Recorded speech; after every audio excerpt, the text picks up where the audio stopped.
Hello, music lovers across the internet. I've assembled a vicious group of musicians here. Yeah, Brent. Oh, On first guitar is the mighty Brent Mason from Nashville, Tennessee. Look at that thing go. okay. And then we've got That tastes beneath funny. him, I don't know if everybody's got the same grid, but beneath him, we've got Greg Koch, lovely llama shirt. Beneath him, Andy Timmons. And then next to Andy, the incredible Joe Bonamassa. Hello. I don't know which Nerdville you're reporting in from. Nashville. Nashville, Are you in Nerdville. Nashville? Okay. Above Joe is Mark Lettieri, and this is going to be a fun sentence right here to kick us off. I don't know who in the room has played music with anybody else in the room, other than Mark and Andy, and Greg, and myself. On my screen, this four has all played together, but that's just on my screen, so I don't know. Well, I think in my grade, I got oddly everybody's above me, so that's good. Joe, have you jammed with anybody in the group? well, Greg and I have played on several occasions in Milwaukee, and Nice. and he comes out and brings the house down because at that point of the show, I need something. I'm desperate, I got. So I bring out Greg, and the evening is fantastic from there on out. Oh, So how long have you guys known each other, you and Greg? Oh God, 15 years? Yeah. 16 Yeah, we years? did a little. We did a short little tour together in the Netherlands. Joe was kind enough to have us open up for him for like 3 or 4 days, and that's where we met, and we just hit it off and had a good old time. That's right. Yeah, at least it's funny to think about it. Look, that was 15 years ago, 16 years ago. It's a blink of an eye. Yeah. And you look fantastic, Greg. You haven't aged a day. Me on the other hand. So Brent, who out of this crowd have you played music with? Have you got to jam with anybody here? I think at a NAMM show, we've always, we played a little bit. No, you played, you being Andy, the narrator of this piece. But no, Greg, we're on a show, weren't we? We See, I'm old. I can't remember anything. I got a we bad. were at Music Messa together. I think I played with you. And we it was kind of a funny thing because years ago, remember there was something on the Telecaster forum page where some guy used a track of yours and a track of mine and claimed that they were actually his, and so it was some kind of big wow. Yeah, forum gate. You know something? I don't know if I've formally played with anybody on a show, but I know all you guys. Right. And respect you, and I know you're fabulous guitar players. So Mark and that's why I don't Timmons, play with you, because I'm intimidated. Yeah. So Mark and Timmons and I did. We've done several together now, and Greg had me out on one in Nashville. You're doing one of the I forget which amp company it was, but yeah, the Koch Marshall Trio. The Koch amplifier. Oh, is it that obvious? Is it that one? Man, I suck. So it's funny, like they're like I'm not gonna. the whole room kind of has this like mix and match hodgepodge of picking. I just figured we would all get on here, talk a little guitar, and I guess I just want to kick the ball and just say during these times we've had time to be at home, pick some music, make some music. I know a lot of you guys are working nonstop. What have you been listening to? Like, I'd like to go around the room, just say like, man, what do you put on your shuffle if you're doing your dishes and you're not in like absorb learning mode? Okay. Yeah, like you're doing your dishes, you're doing Let's your say chores, you you're don't driving do to the pick up your dishes. anything like that. You're ever so non-important music diet where you're not trying to absorb some knowledge. It's just on, and you're just enjoying music as a fan. What have you guys been listening to since the whole like C word lockdown? I think I've been listening to a combination of 90s New Jack Swing and djent, which is like Yeah. So I got hip to this artist he's from LA. His name is Chucky Booker, and he's just an incredibly funky keyboardist and bass player. He used to produce for Janet Jackson and a bunch of folks in that scene, and it's just some of the funkiest, but like really deep harmony stuff. And he put out these 2 solo records in the late 80s, and I've just been like totally geeking about it. But then last night I listened to Plenty and Periphery for like 2 hours. Plenty's interesting.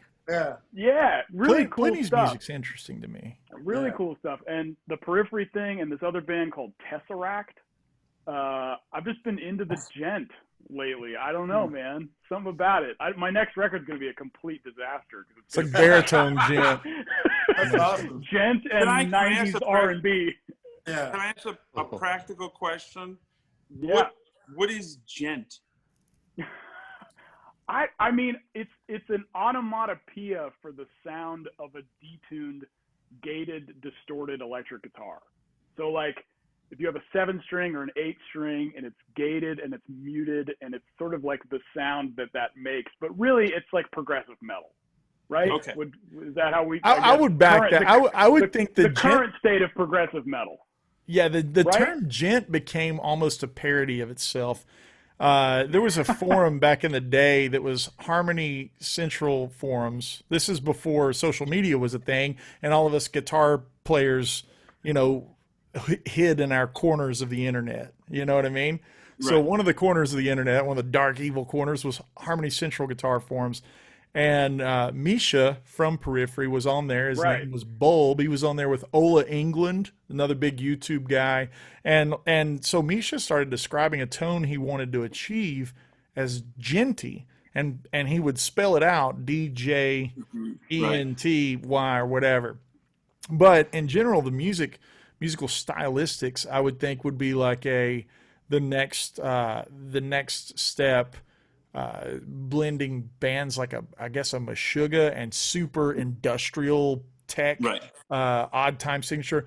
But also in a lot of those djent stuffs, there's a big like John Petrucci Dream Theater That's kind the main of thing I heard from it was a Dream. It's like Dream Theater, but rhythmically a little bit out of left field. Yeah, and then sonically, and then it's tuned down, and then sonically, there's a lot of effects.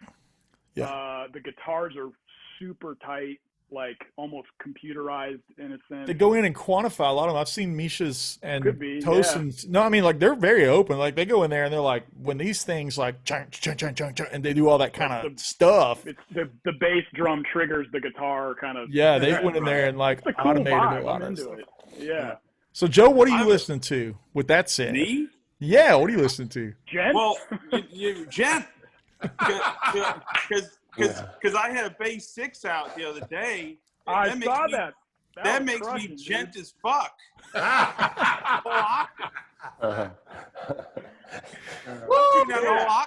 These guys in A had nothing on me. So where did you right here. Was that the one you were posting about? That was an interesting story. It was something about the fact that you had sold it to a guy and he had sold. So what was the story on that thing? Was that the red one? It's a spike bass, yeah. So basically a fella who I bought it from years ago kind of was bugging me and through a guitar dealer and said, hey, listen, I really regret selling it. And I really want it back. And, whatever, it's like he's a bass player. And I'm like, I have a soft spot for bass players. I'm a collector, not a bass player. So I'm like, I acquiesced and I said, I hate to break up the set of Fiesta Red things, but you know what? You sold it to me. Fine. Enjoy it in good health. If you ever want to, get rid of it, let me know.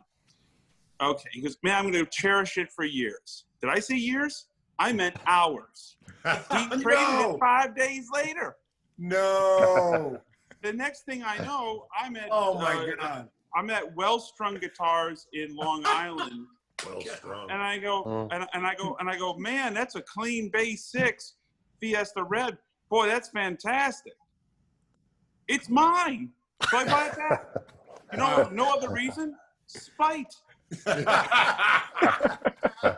it's now the spite bass. But musically, listening to to me, always Chris Whitley when I'm off the road. Wow. It's musically challenging, yet it's not loud because I don't listen to loud music when I'm home. I know I'm a paradox of good. Are you balanced, man? Yeah, just I don't like blues rock when I'm at home, because that's what I do for my day job. But I like acoustic, intense music. Yeah. So. Cool. Timmons, what are you listening to? What are you chewing on? I'm kind of like Joe. It's like whatever I'm doing myself, I tend to want to be somewhere else, you know, any other time. And so I've got two different things happening right now. My son is 16 and he's got his own truck now. So he drives me all over town, and he was never into guitar music until like the last 3 months. It went from like Post Malone and rap stuff to he discovered Slipknot and like Pantera, which are bands that, you know, I knew Dime and Vinny around town because they're from Dallas, but it wasn't what I was listening to back then. But there's some amazing stuff on those records. I mean, Daryl's just incredible player. Yeah, he's a sassy player. Like, I think that's what the thing about their metal that made them, to me, kind of stick out. I've never been like a metal kind of guy, but like their playing always had that really southern, greasy kind of thing, bluesy, attitude-y. What was interesting was I was hearing a little bit of Texas in there, but then there's the Eddie Van Halen, a little bit of Vi stuff. But my own thing, man, I'm the eternal Beatles nerd. So there was this period of McCartney solo stuff where he was writing some songs with Elvis Costello. And there was this one song came out called My Brave Face, which was on Flowers in the Dirt. But they did about a dozen demos. And I swear to you, it's the next best thing to Lennon and McCartney sitting in a room.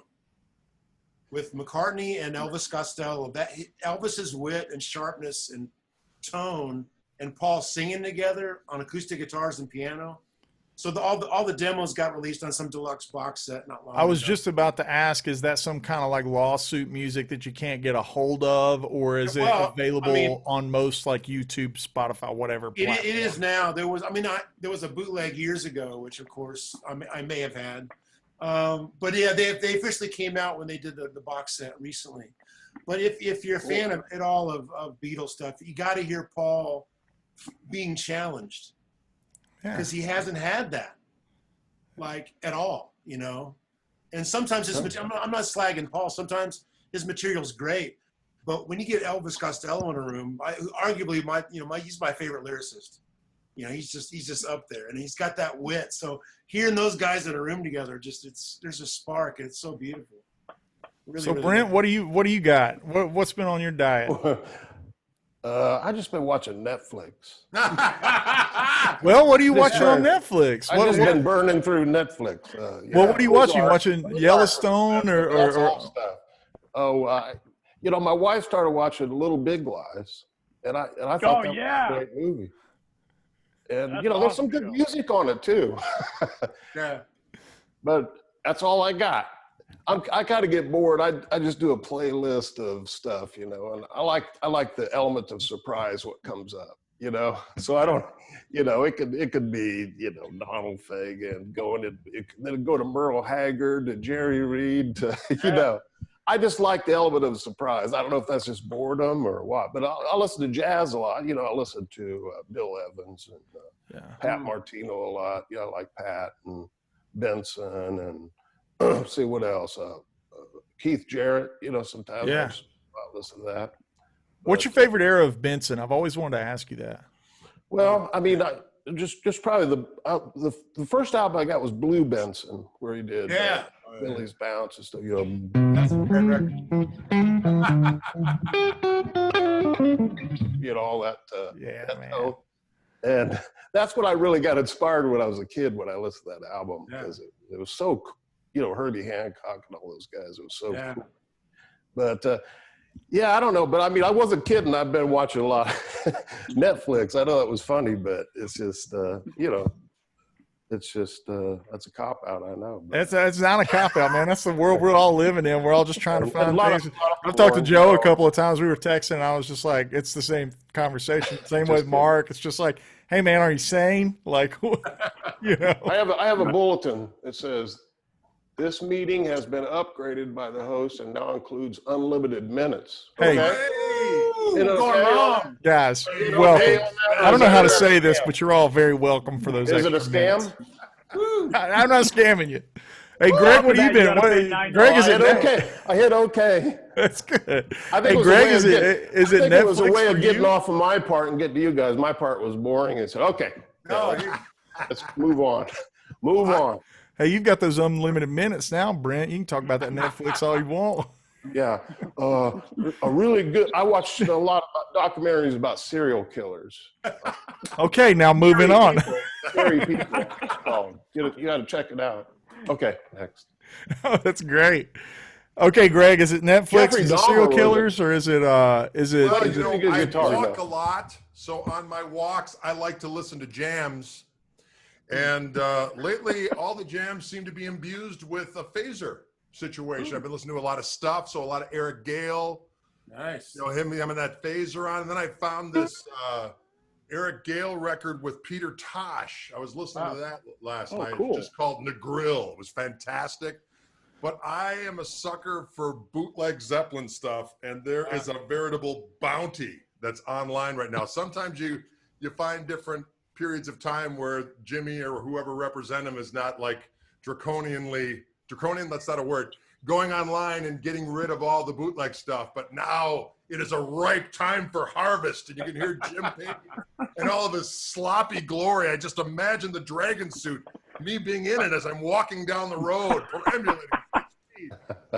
Sometimes, especially if you can find the 1980 tour of Europe, it is so awful but so glorious. I just can't get enough of it.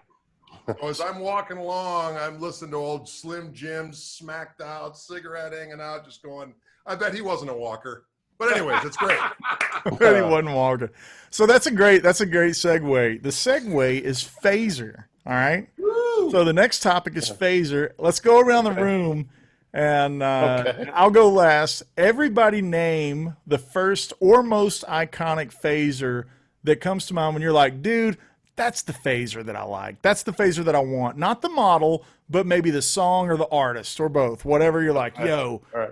Okay, so Brent, Right. what's your phaser? Well, I mean, I grew up with country music, so Waylon. That's yeah. I was gonna say Waylon. Phase 90, whatever. Yeah. So, Yeah. love Okay, the Greg, phaser. what's your phaser? I got to say Rock and Roll Animal, Lou Reed. Wow. That, old Wagner and Steve Hunter on there had the greatest phaser sound. So when I got my phaser, I dialed that sucker in post haste. Timmons?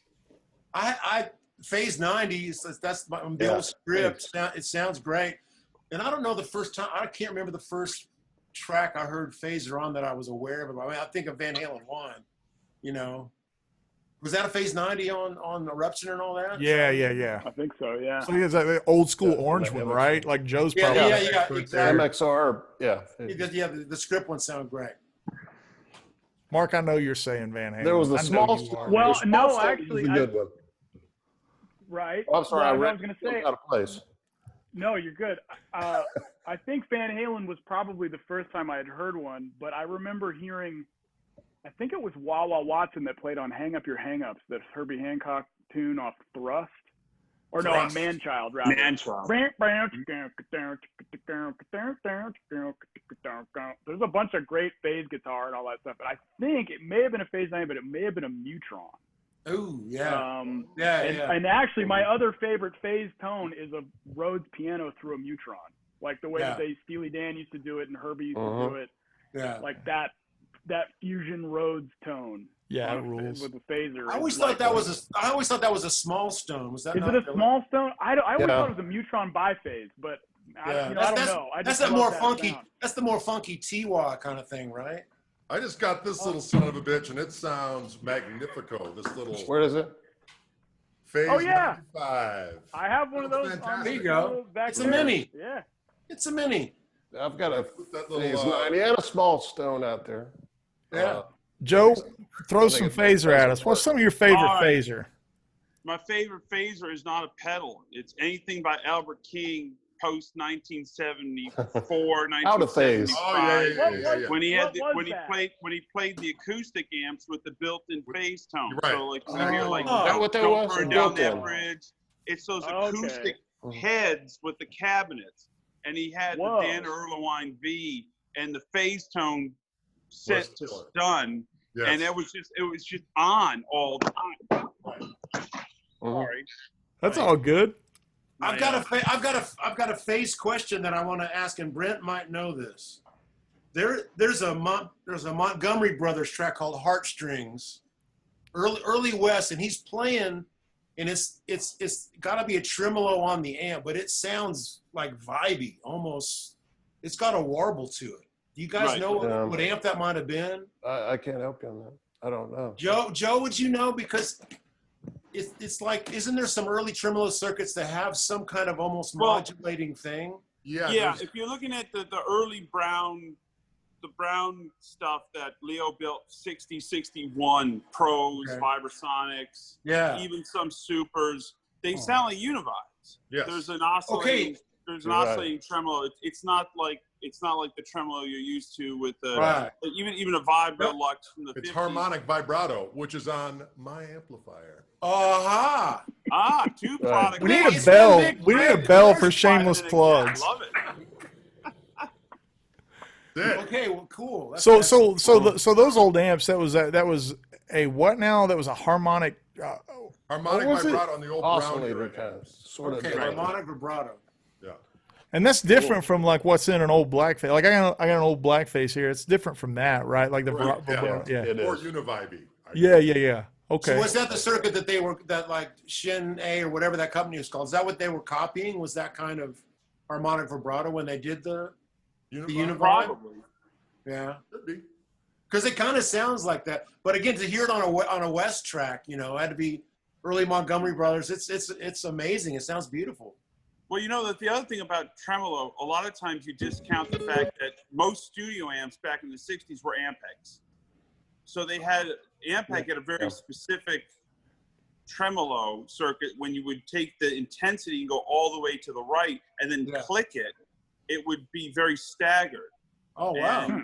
And it's like an Ampeg Gemini. You'd be like, you'd be surprised how many great records you've heard going, it's got to be a twin, it's got to be whatever. It's Ampeg. Wow. Yeah. Was that like a big? Was that like 100-watt kind of amp? A 50-watt kind of amp? What was that thing? They were Ampeg Geminis. They used weird tubes, but they were basically deluxe reverb equivalent, single 12, gotcha, 18 to 22 watts. I don't think. I mean, other than the V, when you get into like the V4s, like the Faces era stuff, where heads and chems, that's when I got into it. But anything blue with that diamond covering, the Reverbo Rockets, Geminis, they made a 15, they made a 12, they made a 10, but they're underrated amplifiers in the sense that a lot of your favorite recordings of the 60s, these guys just walked in and plugged into anything, and a lot of studio amps were Ampeg. That's interesting, man. I get to go on a tangent sometimes. No, it's great. That's why we're here. I like the tangents, man. Nice. I'm here for the tangents. All right, so I guess that's the segue, right? To when you guys have been doing the recordings as of late, I can tell by the wall of Mesa behind Mr. Timmons what he likes, and I know that Mark likes some Supros. But these days, what type of circuit, when you're recording specifically? I know sometimes live is different from recording. What type of circuit do you gravitate towards? What are you guys going into, like small wattage amps? You going 50s or 100s? Like, what are you guys into these days? Man, I've used a Kemper on the last 100 sessions. Like for overdub stuff? Is or like stuff that you're doing? Hide your face. No, is that Mark? Is that like? Why, it's. I got one of the first Kempers. When it was. It's just. Go ahead, Mark. I'm sorry. No. For what I've had to do as of late, I just use that. It all depends, I guess, on the record or the type of tune I'm doing. But like, I don't know, man. For whatever reason, like Joe was saying, you go in and plug into the amp that works. It's like I just plug into the Kemper and go straight to the mic pre. It's dependable. When you're looking for a sound. Sure, it's in there somewhere, and in stacks of sounds, but somewhere. But I tell you what, when I first got the Kemper, when I was doing some work for a German company. Well, I was doing some work for Melodyne, and the Kemper was. He said, "Would you like one of these Kempers, or get paid or whatever?" I said, "Yeah, the Kempers." And we tried it out, and I tried not to like it. I just couldn't stand the fact that it wasn't an amp and there wasn't some air around it, Right. I remember them letting me compare it. And I go, "That's my amp right there." They go, "No, it's not it. I said, "Oh." But I love the Kemper, but I think I sold it. I just couldn't, but that doesn't mean it's a great. Right. Yeah. You know what I mean?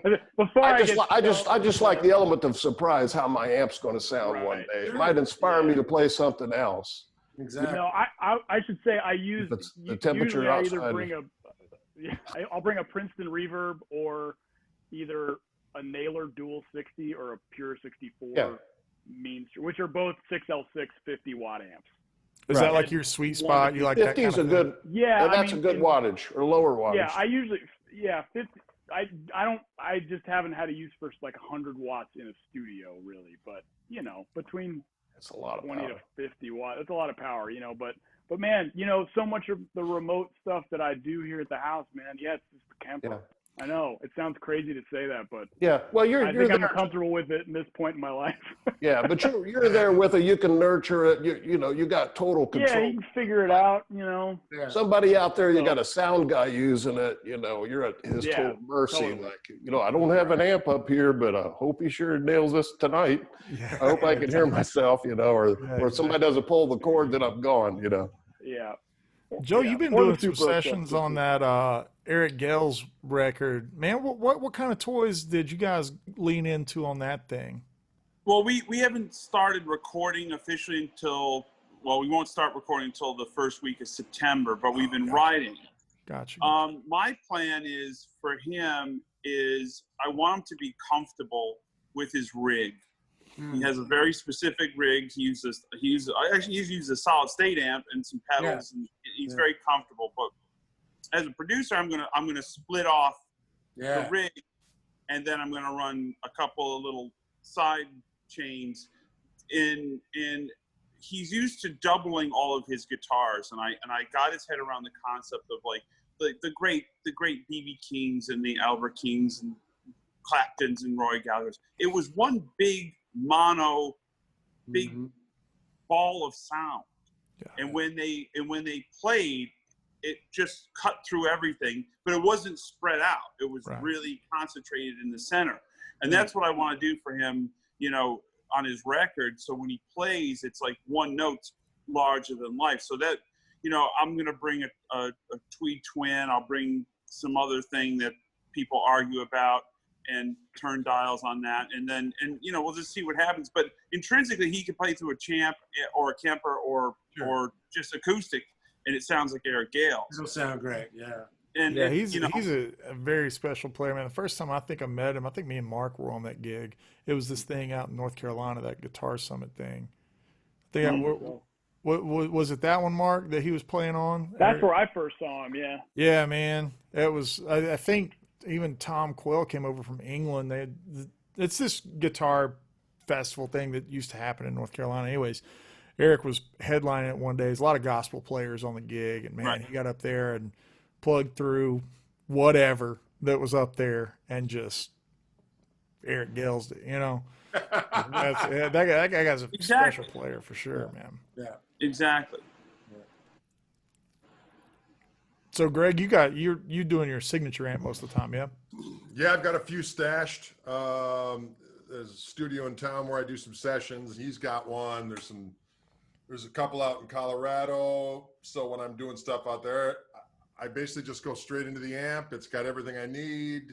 If I want something, the clean sound is glorious. It's got that harmonic vibrato on board. The reverb's killer. And then I have various little increments of filth that are available on it. So I find I got a guitar, a chord in that amp, and we're good. So far it has I have yet to listen back and go, maybe I need to bring some other stuff too. It's covering all the grounds, and everyone's like, man, that sounds great. I'm like, great, our work here is done. So it's been good so far. Yeah, well, it's close to me, so I could drive. I can just throw anything in my car. I'll probably take a deluxe or a blackface deluxe, you know.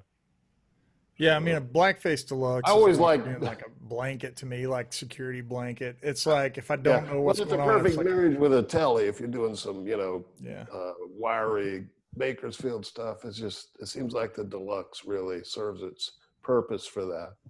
And there's a sweet spot too in a deluxe, you know. It's like, to me, it's always that interesting little area between 3 and 5 on the master volume. Like that's always like that. 5 that interesting would crunch it out if it had, you know, the low wattage speaker in there, right? 30 or whatever, 2530, Celestion or a WGS or a Warehouse. You know, sometimes it's a good replacement for it. I used to have mine had a djent in it for a long time, and I used it on a lot of records, you know, way back in the especially in the '90s, like Brooks and Dunn and stuff like that. But the speaker just finally wore out, so I replaced it with a Warehouse speaker, 30, and it sounded great. It made it even a little more versatile to me. Right. So yeah, I like that amp. Low wattage amp. Speaking of that. Man, speakers are an interesting part. I guess that's been, part of my crusade. COVID crusade, is that a thing where you're just searching for tone and music while you're at home? So during this, I've always been kind of aware that speakers shelved and shaped and moved my overall tone more than I've always kind of had that on my radar, right? And like I like those 65 watt Celestials. I was into those for, you know, whatever. Yeah, but man, EV12Ls, you know, it's like everything's kind of got this, like it's the last thing in your signal chain, you know, and it can EQ the crap out of you one way or the other. And so since I've been home, I've got right now my old Deluxe has got a gold in it, you know, that Celestion gold. It's like kind of sounds like the old Alnico or whatever, but it's like more wattage, you know, so it doesn't get any cone cry or anything like that. But one that I've kind of got into, it's in this cab right here. I'll be recording, pretty versatile, is like that classic Lead 80. I don't know how I've like come all the way back around to that. That's a great speaker. Joe gave it a big thumbs up. Chinese made. It's killer, right? Like, isn't it? Like I put, it's like a 412 right there with that in it. And I love the EV12. Like I really love speakers that are clean, regardless of the EQ curve. However they make it dark or bright or whatever, I always want it clean. I've never been into that like breakup of the speaker. I don't know why. It's just it just seems like it starts getting into dirt that I can't control, and it takes away my ability to like drive the car a little bit. You know? Yeah. But like the classic Lead 80 has been so good to me. Chords that have a lot of harmony, you know, chords that. Yeah, really dense sounds, and the more something it'll start when it starts to go, you know, it's like it's ugly. Yeah, it's not a good breakup.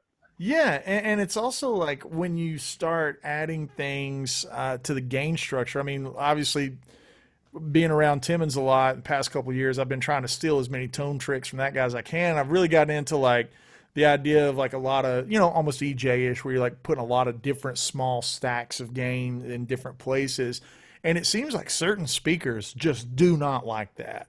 And like you can get into like I don't know why, but like I don't like the way a greenback sounds when you start doing that thing to a greenback. But like that Lead 80 or like even Brent says some of those Warehouse speakers like big wattage or like 65s. Have you guys like rediscovered or fell in love with something new like tonally since you've been locked up, or have you taken the time away from the stage? I know a lot of us, or whether it be the studio or the stage, whatever, a lot of us are not used to being home this much. Like I know I'm not, I know Joe's not. It was like I'm looking at the room, it's like everybody's on tour in the studio all day long. It's like being home and like not being allowed to work has like allowed me to kind of be a little bit more like 16, 17-year-old version of me, where I just was like plugging things in blindly. Just, you know, just like without this looming date of a session or a show that I was fighting towards, you know what I mean? Have you guys fell in love with anything tonally lately since you've been home, or have you just been like, screw it, I'm not messing with the guitar, I want to be away from it? Oh, I mean, I've been doing these staged gigs, so I've literally been doing 2 shows every Saturday since March 31st. So I'm pretty much, I have my live rig set up. You've got, that's my main Maces I've got. For session stuff, I've got Marshalls and Vox and Fender over here. But I've got a separate room with a couple of cabs. It's just those vintage 30 212 recto cabs. Why do you like those? Like, they sound great. I've got one, as you can see. I've got one. Yeah. But like, why is it that over the past years, I mean, gosh, you've been using those forever. It's like specifically like 212 recto cabs. Like, what is it in that? I've got one of the 412s. It's just too much. It's too woofy for me. It's almost like why I won't change a cable sometimes. It's just I've based so much shit around this one thing that I'd rather be changing out other things. Let that be the constant. But I've got vintage combo stuff, and I love the sound of the different wattage speakers and different wattage amps. But my main tone is always the 100 watts with the EL34s, and that being that clean platform for the different, like you were talking about, the different stages of gain. That I'll do. Is that how you run your Marshalls too? Do you run them more like that kind of clean, barky thing versus like Angus Young or whatever?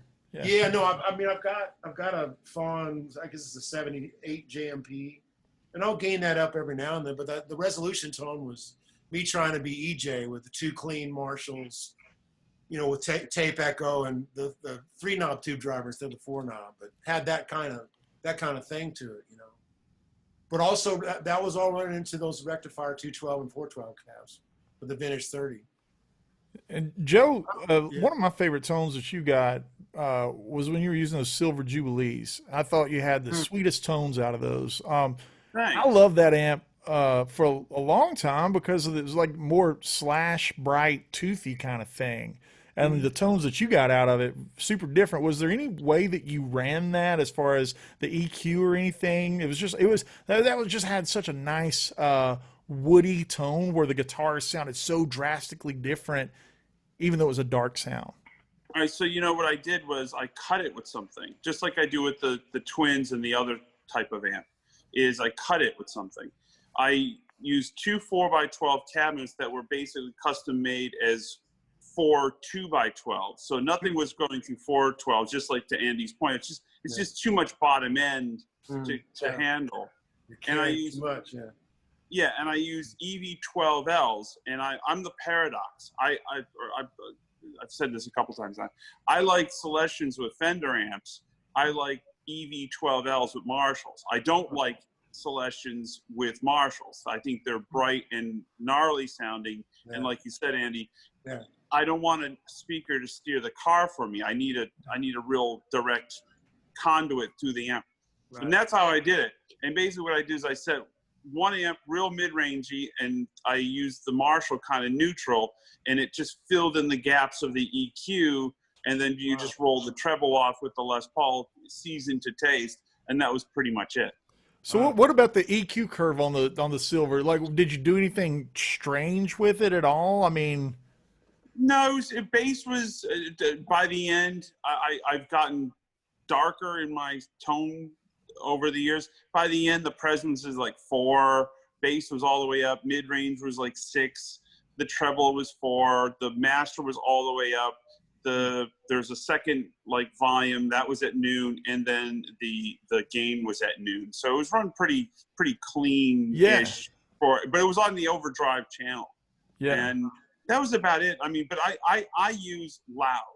My theory has been in the studio and in real life is the more power, the more headroom, the more amps we can string together, the better off I am, because to me, it's the symbiotic relationship with the guitar, and I'm of that school where too much compression, my kryptonite is too much compression, too much gain, and I'd rather, just send me to the bar because I'm useless. I mean, my playing style isn't. There's not an ounce of holes within me. There's no legato whatsoever. So I have to pick everything just to make a couple bucks. So compression is an interesting topic too, right? It worked out okay, Greg. Thanks. Yeah. This would be like the last, I guess, nerdy question to the topic, and we'll touch on some of the camp stuff. But like, Compression's interesting. I've always had a compressor in my rig growing up from worshiping at the altar of Albert Lee and Brent Mason and the Helicasters. I mean, that's how I got into playing electric guitar was literally Brent. And it was actually Brent's solo on Pick It Apart. And so coming from that school, I've always been like, well, I got to have a compressor on my board. And I've got just an old box underneath my desk here that's just got all my pedals in it. I've got more compressor pedals than I do any other style of pedal. Like, it's just like, that's the thing. But what's interesting, right, is like to get the right kind of tone that I've always been after, it's not using a lot of it. It's like using the compressor more as like a level type of thing. And I know, Brent, you've had, I mean, that old REH video, you had like an old Boss compressor. And I know, Timmons, you and I share a fondness for the Carl Martin compressor. It's like, what goes through your mind, Brent, when you're introducing that aspect of compression to your fundamental like tone? You know what I mean? Yeah. Well, let's go back. Let's say, Nashville music. Nashville guitar players like, there was a guy named Fred Newell. Yeah. Let's see, Grady Martin, Reggie Young, and all those guys. Reggie, you guys know Reggie. Yeah. I can help. Yeah, I love him. What a God rest his soul. Rest his soul. One of the best guitar players. They used a lot of Dynacomps, but there back then a lot of them used believe it or not, like PV transistor amps, right? Yeah. And so they used a compressor like a Dynacomp. It gave them a little. It was more of an effect, like that pullback, that squeeze thing. Yeah. It was like it would stay clean, but the compression was just more of an effect thing. Jerry Reed's another one. All that, all that chicken picking, double stop stuff. But when everybody started going back to the tube amps, tubes already compress. So, when I started using, like Fender Blackface Twins, I started using less of compression because it would just pretty much darken the sound a lot. So, just moving on ahead from that, Brian Wampler had that Ego compressor, which had I said, Brian, you got to put a clean blend in or something, because when the compression comes on, it shaves all that airy high end off, naturally. So he sent me a prototype, and I must have been in a bad mood that day. And I just went, that was a dumb idea. I just threw it in the pile. I said, noble idea. But, and then I ended up going, why didn't I check that out? So I told Brian, I said, go ahead and use, it's cool to do that. But I think with that little, that blend in of the natural tone helped the compressor. So I don't use it as an extreme thing anymore. But again, just to reiterate that when they were using those transistor amps, it was more effective, because you don't want to turn a PV amp up full, to 11, right? Yeah, my first amp was a Bandit. I damn sure know that's true. And everybody, all your neighbors around, right? So because Meridian Thunder. When Jerry Reed did those, those things back in the 70s, those funky, he was a transistor amp or something. I don't know what it was. Could have been a PV or something. But those are, I'm a tube amp. So again, the tubes compress themselves. Now, especially if you have a single coil guitar, Tele or Strat, right? Mm-hmm. I'll use a compressor more. Now, if you're playing a Les Paul or a 335, no compressor. Yeah. You got a tube amp, humbuckers, you don't need it. Yeah. So I think I sort of weaned myself off of it more as I changed amps and stuff. And two, it's like getting louder the official amp for the Grand Ole Opry. Like you had to just for a while you had to just walk there, plug into a Bandit, and let the chips fall where they may. Yeah, that's right. So, I mean, Jimmy Capps played with PV guitars for years, dude. He was playing like those old Raptors and stuff. T60s, T60, yeah. Hey, rest his soul too, man. Jimmy Capps was, was awesome, man. That was a throwback to, he hung on to that technology, we all say. and a real sweet play, really tasty, you know, Yeah. Nashville style playing. You know, if you listen to it, it was a real good touch and stuff. You know, it was beautiful, tasty fills, old school Nashville, but great. You know, you could play something else on the song and it wouldn't sound as good as what he just did because it doesn't fit the song, right? Yeah. It's when you talk about Reggie Young, you know, when you're playing, to show you how important the guitar is on a record, you know, you could play Drift Away and play a different intro on it. I think I'll do my own intro, or even a solo. And it just goes, that ain't the song. Yeah, You know, right. Yeah. it's just synonymous with the song. That's when you know you got the right part for the song. Right part. That's the right. Guitar Dude. was crucial to the sound of that song. Yeah. Yeah, man. So Timmons, you have a lot of interesting techniques with how you deal with compression with various boost pedals. Obviously, you're a volume player too, and you're trying to get that amp to interact with the guitar. But your compressor that you use has two different buttons on it, so you can hit it on the fly. So when you're chasing, because the thing that is always amazed me the way you get your sound is about like it never is spiky or hairy, but it just will sing forever, and like you can get it to hang, and like the way you've kind of been a laboratory monster in there, like building that thing. Like what is it that you hear, or more importantly feel, when you know that it's right and you got all these different points of compression with like volume and boosts and a two-stage compressor? Well, the thing with the compressor, that's only ever on a clean tone, essentially. I'll stack things a little bit. The dual, what Andy's talking about, there's a dual compressor. That's a signature pedal of mine from Carl Martin.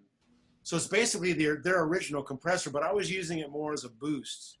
I'd have the compression barely on, but it had a really nice push. And if you were to hear the clean Lone Star on its own, and then with that engaged, it almost doubles the volume. I'm hitting it really hard.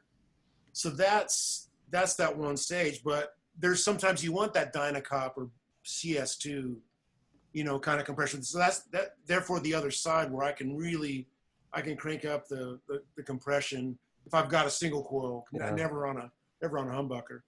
But I'll hit the cleaner of the two compressors every now and then with like a tube screamer or a light gain, like an RC. And that'll be a bluesy neck pickup thing. But after that, if I'm going beyond that gain wise, compressor's never on again. I hardly ever use them when I've got an overdrive pedal on. Right, exactly. So, I take some it people, out of the picture at that point. But exactly. Some people might use it like that. It's just never been my thing. But at that point, it's going to either the JHS lead pedal that I use, which is basically my go-to humbucker lead tone at this point. Mixing and matches, but that's the only time that compressor's really being used as a compressor. Every now and then for that really jangly, if I want a voxy, fendery, bright chime, Yeah. That's a good thing to hit it with. Well, guys, I appreciate you taking the time to jump on. The reason that we're all together is to do this woodshed camp, and we're all going to get together and play some music. We got a fabulous house band. Jim Riley, great drummer. Adam Nitty. I know a couple of you guys have played with Adam. And Travis Toy on steel and various other things. Travis can play freaking anything on the stage, which is always fun to have. Man, I'm really excited, and thank you all so very much for being a part of this thing.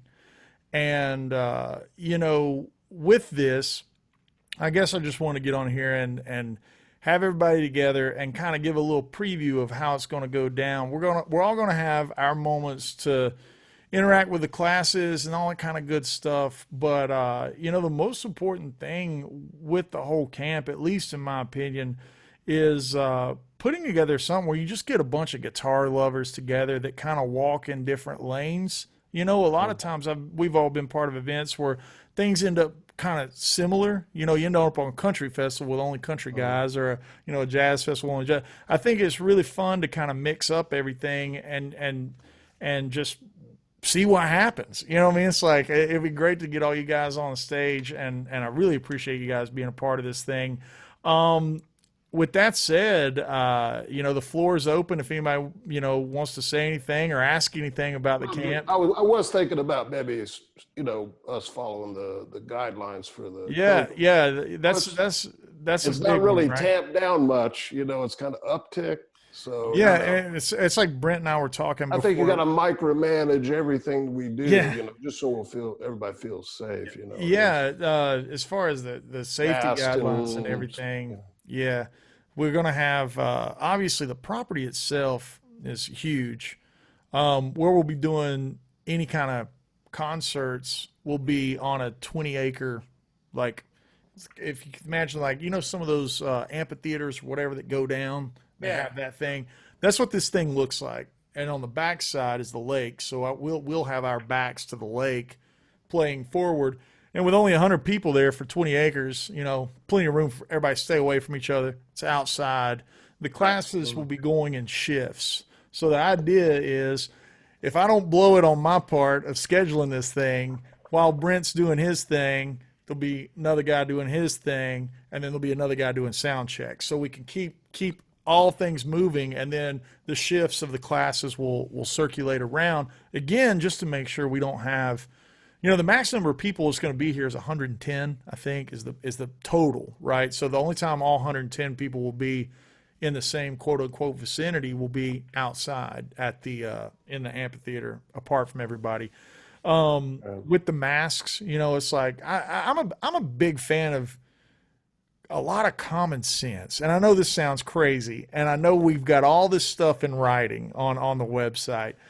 But man, did anybody else out of the 5 of you guys, grown men here, did anybody ever have to tell you in your life you have to wash your hands? Like, I remember learning that in like kindergarten. Next thing I knew, at the beginning of this fallout, it was like, now everybody needs to wash their hands. I'm like, who in their right mind hasn't been washing their hands? Like, what's going on? And in a pandemic, it's like, man, if you're next to, if you're even close to somebody, it's like, back up. If the mask is being asked, it's like, I feel like where we've been in all of this madness, it has been the craziest year. And like, I feel like the thing that has suffered more than anything is good old common sense. So hopefully, we're implementing more of that at the camp than anything. Well, I always have a little sanitizer. I'm always doing. And the thing is, I've been doing that since I've been going to NAMM for the past decade, because anthrax is real. Right. The last NAMM was the first one I made a point. I'm not going to shake anybody's hand, and that was hard to do. So it was all. It's hard to do. And I hated it. But it was the first time I didn't get sick. But it's not so much shaking somebody's hand. You can, give me the elbow, air elbow, and it's kind of cool. But when somebody says, I've been wanting to meet you for so long, come over here. Oh, well, go stay there, okay? Yeah. I mean, it's a very impersonal strategy. It's tough. It is. It makes everybody feel like, man, I didn't really even get within 6 feet of the guy, but I understand that, and I didn't see him. I don't know if he was smiling or not. He had a mask on the whole time. But even before I just COVID, want to draw a little smile on our mask. Yeah, exactly. Even before COVID, though, like you were saying, it's sad, like, man, I had that stuff, any kind of meet and greets, any kind of clinics, stuff that I've been doing, like, as an adult, I've just been trying to, like, wash my hands. Yeah. Andy, just like you said, Andy, it's hard to do. Hard to do. You give up once in a while. You go, I'll get over here. I'll pull the mask. I know. You just want to give that love, Hold your breath. I'll give you a quick story. Atlanta. We're doing 2 nights, Friday, Saturday at the Fox Theater. This is this tour. This COVID thing just starts to get traction. You're seen on the news more and blah, blah, blah. Everybody knows about it. Scary enough, you have people on television telling you how to wash your hands. And somebody's writing it down. Okay, hot water. So, really? This is enlightening hot stuff. water. Somebody TiVo that shit. Anyway,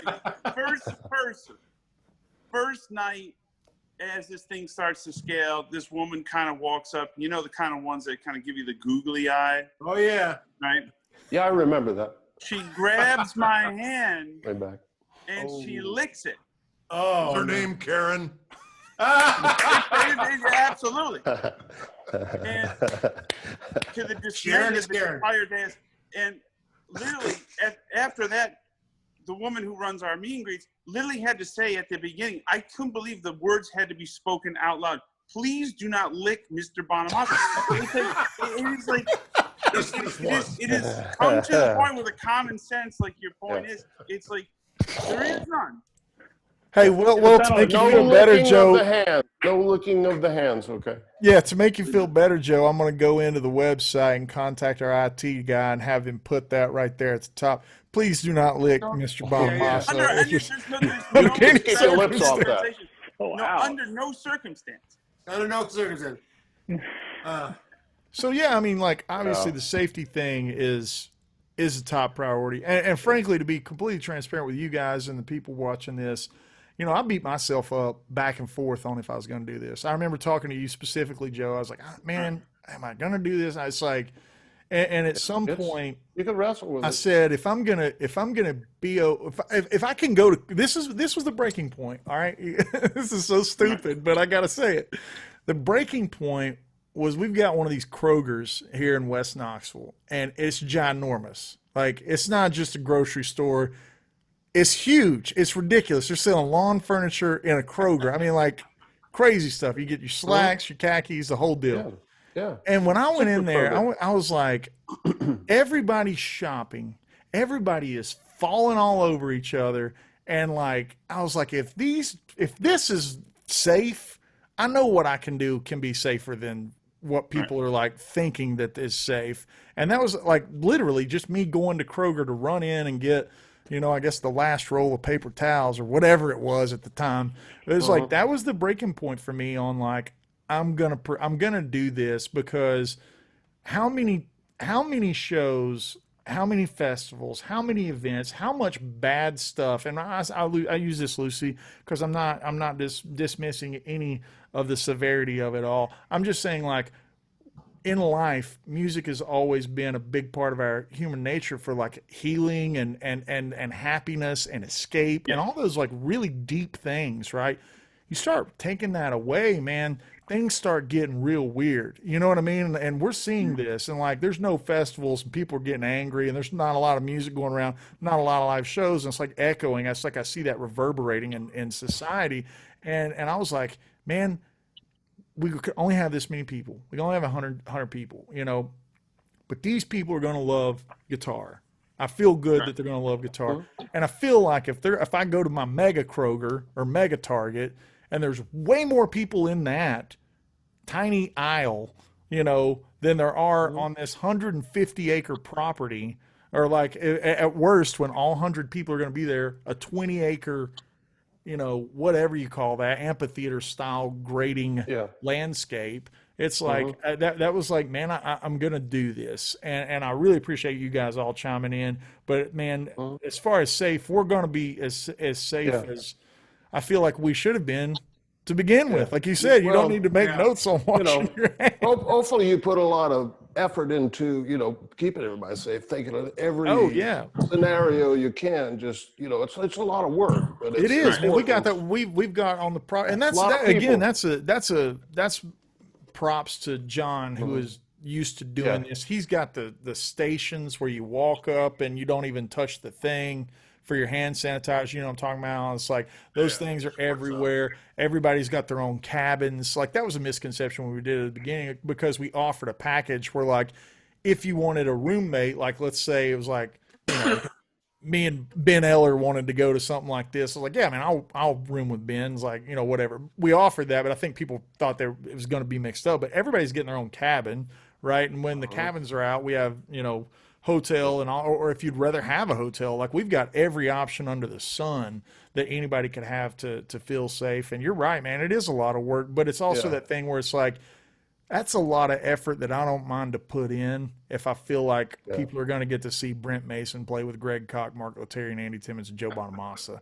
Like, that's something that, like, 18-year-old me would have lost his mind if I could have, like, seen 6 guys that in no way, shape, or form share festival or share the, you know, it's like our musical paths don't get to cross very often. And when they do, they're in like twos, you know, it's never like Guitar Fest of all these different walks of life. And I feel like, man, if my biggest job is to put up some sanitization stations and make sure that there's masks. It's like if my biggest job is to keep it safe, dude, I can keep it safer than Kroger. You know what I mean? You're picking on Kroger a lot. Hey man, sorry Kroger. I guess I'm not gonna get my Kroger endorsement. Kroger's getting a lot of heat. Right now. Yeah, I apologize. Damn, Kroger. For that. Thank you, Andy. Well, you guys are awesome guitar players. Yeah, man. Everyone. I'm so stoked, guys. And if there's any closing lick your thoughts hand, from the court, Joe. you guys can have at it. I just want to say thanks and address those points for the and let me tell you guys what, I hadn't had a chance to follow up with any of you. Everyone that signed up is absolutely flipping their lid. Like they are so stoked for this thing. And then when I announced the house band, we got a couple of fusion guys that love Mike Stern, Keith Carl. They found out Nitty was playing bass. They're like, oh my God, it's like, so the hype with the people that have signed up and the VIPs, VIP sold out. I feel like in first 4 or 5 days, it sold out. It made me like open my eyes. I was like, man, I should have just made the whole thing a VIP thing. It's like whatever. So it was really cool to see that. And the general mission stuff is gonna, following up. That we're gonna fill it out this week, but the people are stoked. So I really appreciate all you guys. Thanks. Absolutely. Thank you, Andy, for putting it together. My battery's running out. I got like 1%. I don't want to. No, you're good. Disappears. It's all good. It's all good. Yeah, And I'm sitting up there with a broken air conditioner. Grenade and have the battery run out. It's like it's all good. Like, guys, I appreciate you so much. Looking forward to seeing you guys. Really looking forward to having you. Yeah, cool. Thank Cheers, you guys. so much. Cheers, guys. Bye, guys. Leave meeting.